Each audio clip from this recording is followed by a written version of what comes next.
Imagine moving into what seems like your dream home, only to find yourself trapped in a living nightmare. Today, we delve into one of the most infamous haunted house stories of all time, the Amityville Horror.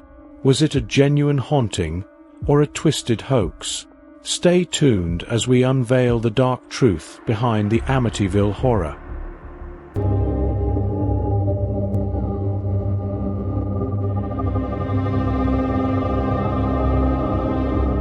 Our story begins on November 13, 1974, in the quiet town of Amityville, New York.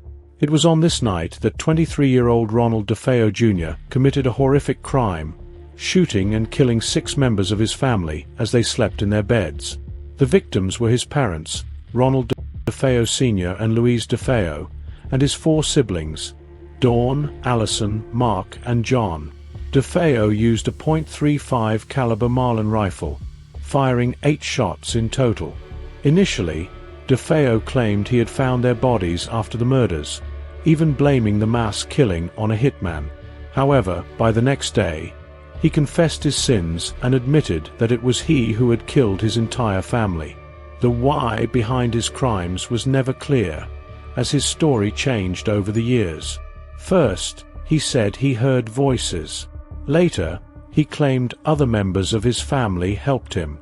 Some speculated he was after his father's life insurance money, while others thought he had a psychotic break or that his history of drug use played a role. Some even speculated it was something supernatural and unexplainable. The DeFeo family, comprising Ron Sr., Louise, and their children Dawn, Allison, Mark, and John, moved to 112 Ocean Avenue in June of 1965. Ron Sr. dubbed the house High Hopes, symbolizing the prosperity he sought. However, the domestic life inside the house was far from idyllic. Ronald DeFeo Sr.'s abusive and controlling behavior created a volatile and dangerous environment. Additionally, the family had connections to organized crime through Louise DeFeo's father, Michael Briganti Sr., an associate of Gambino crime family boss Carlo Gambino. Rick Osuna's book, The Night the DeFeos Died, delves deep into the family's turbulent life and the events leading to the murders. According to Osuna, Dawn DeFeo, the eldest daughter, played a significant role in the tragedy. Dawn allegedly had a violent argument with her father on the night of the murders.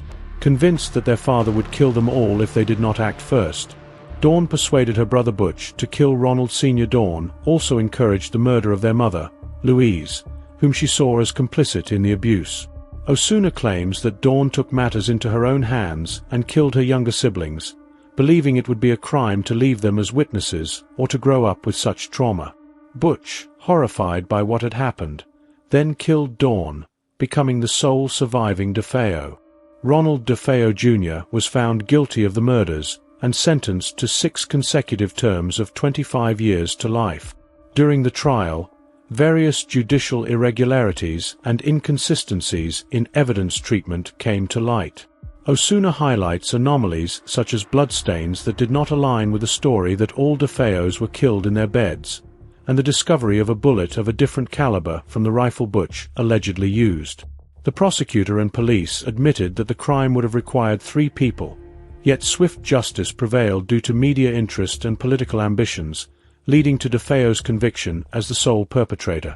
A little over a year later, in December 1975, George and Kathy Lutz, along with Kathy's 3 children, moved into the house at 112 Ocean Avenue.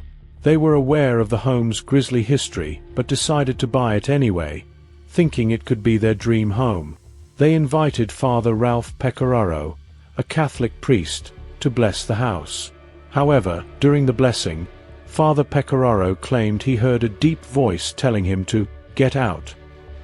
He also said he was slapped by an unseen force, and later, blisters formed on his hands. When the Lutz family moved in, the traditional haunted house tropes began. Doors slammed on their own, beds moved, ooze formed on the carpet, strange smells came and went, and the house stayed extremely cold no matter how they tried to heat it. George Lutz, who had a history of dabbling in the occult, claimed he would wake up at almost 3:15 a.m. every night, the same time the murders happened. One night, he said he even woke to find Kathy levitating over the bed. Less than a month into living in their new home, the family bailed, leaving everything behind.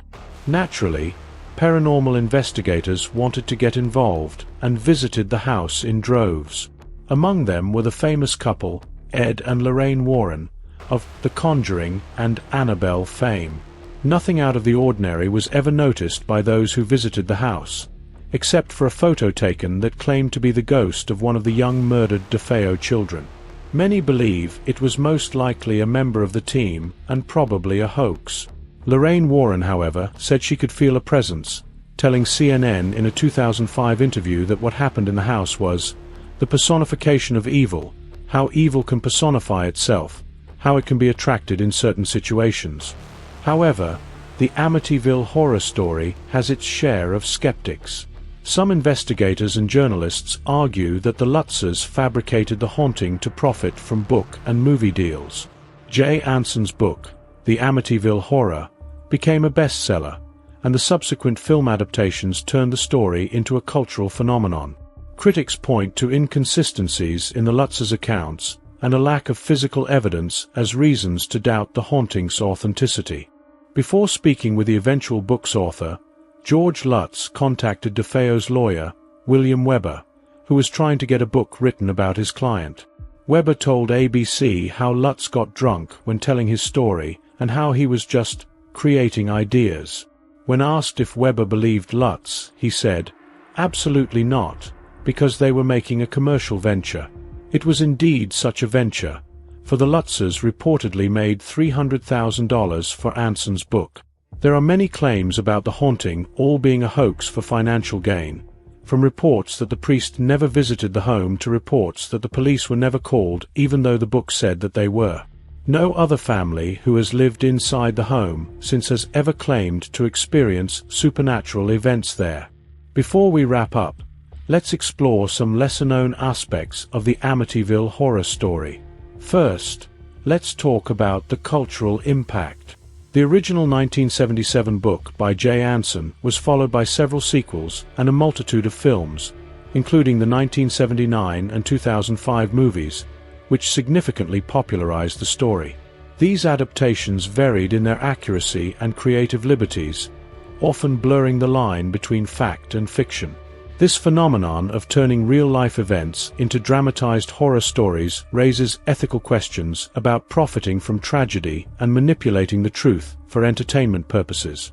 Additionally, the story has inspired countless other haunted house narratives in literature and cinema, cementing its place in pop culture.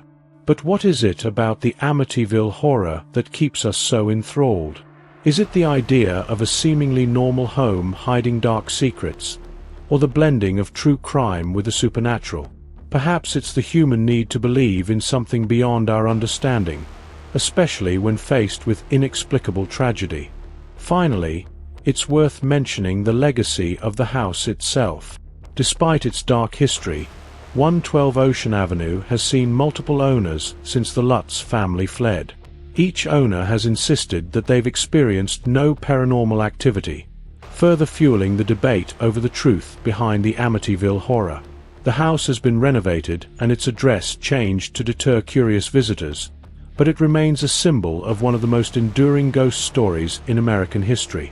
Whether you believe in the supernatural or are a skeptic, the Amityville horror remains a fascinating case study in how stories can shape our perceptions of reality. It challenges us to question the boundaries between fact and fiction, and to consider how narratives are constructed and consumed. Thank you for joining us on this extended journey into the Amityville horror. So, what do you think? Was the Amityville horror a genuine haunting, or a masterful fabrication? Share your thoughts in the comments below. If you enjoyed this deep dive into one of the most famous hauntings in history, please give this video a thumbs up, and don't forget to subscribe and hit the bell icon.